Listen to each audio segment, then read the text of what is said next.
అమాలేకీలకి ఇశ్రాయేలీలకి యుద్ధం జరుగుతూ ఉంది. మోషే కొండ మీద ఉన్నాడు. దేవుని ప్రజలు కొండ కింద యుద్ధం చేస్తున్నారు. చేతులు ఎత్తున్నంతసేపు జయం. చేతులు దించితే కింద ఉన్న వాళ్ళు అధైర్యపడిపోయి, అరే మన నాయకులు ఎక్కడో పట్టబడిపోయారా, మనం శత్రువుతో పోరాడకూడదు, యుద్ధ ఖైదీలుగా మనల్ని మనమే అనుకునేవాడు. అప్పుడు మోషే ఆత్మలో గ్రహించాడు, ఓహో నేను చేతులు ఎత్తడం చేతులు దించడం మా వాళ్ళకి ఎట్లా అర్థమైందా అని చెప్పి వెంటనే ఊరు ప్రక్కన వాళ్ళిద్దరు ఇట్లాగే ఎత్తిపట్టుంటే ఇక ఈ మోషే ధ్వజం ఎత్తున్నంతసేపు చిత్త కొట్టేశారు దేవుని బిడ్డలు, శత్రువులు వేస్తున్నారు. హల్లెలూయా. ప్రార్థనలన్నీ సఫలం అవ్వాలంటే ధ్వజమెత్తి ప్రార్థించాలి.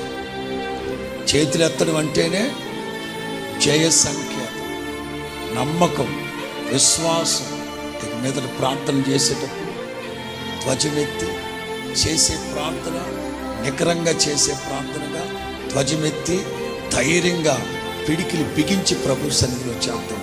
యేసు నామములో మీ ప్రార్థనలన్నీ నా తండ్రి సఫలం చేయునుగాక. అహరోన్ ధూప కలశాన్ని తీసుకొస్తున్నాడు. ధూప కలశం అంటే ప్రార్థన.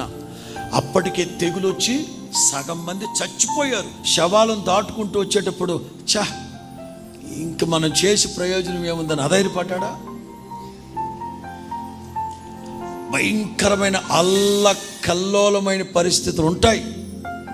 పనులు చక్కబెట్టుకుందామంటే అసమాధానమే ఉంటుంది. కానీ ప్రభు చెప్తున్నారు, మీతో ఉన్న వాళ్ళందరితో సమాధానం ఇస్తా. మోరోవర్ మీ ప్రార్థనలన్నీ సఫలం చేస్తాను. లెక్క పెట్టుకొని ప్రార్థన చేయండి. ఎన్ని ప్రార్థన విన్నపాల కోసమైతే ప్రార్థన చేస్తున్నామో ప్రతి ప్రార్థనకి నా తండ్రి ఫలితం అనుగ్రహించును గాక, సఫలము చేయును గాక.